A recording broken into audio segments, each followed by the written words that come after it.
Povijesni izvori, nažalost, nisu zabilježili i ovaj brodolom, a vjeruje se da je bila riječ o brodolomu ili o oluji koja je primorala posadu da pokuša spasiti brod, bacivši teret, ma kako dragocjen bio, u more. Ali sve to ne bismo ni slutili da belgijski ronilac René Buter nije ljeti 1997.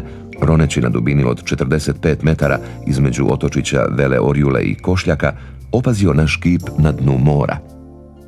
Neočekivano i fascinantno otkriće, jedinstven nalaz antičke brončane skulpture za koju su stručnjaci, bez obzira na to što je bila oštećena i prekrivena naslagama morskih organizama, koji su gotovo do neprepoznatljivog promijenili njezinu strukturu i izgled, znali da je njezino vađenje iz mora i danje spašavanje pothvat vrijedan svih napora i truda koji će ih čekati sljedećih godina. Otkriće kipa pokušalo se držati u tajnosti kako bi se mjesto pronalaska arheološki istražilo i što bolje pripremilo vađenje i zatim restauriranje kipa.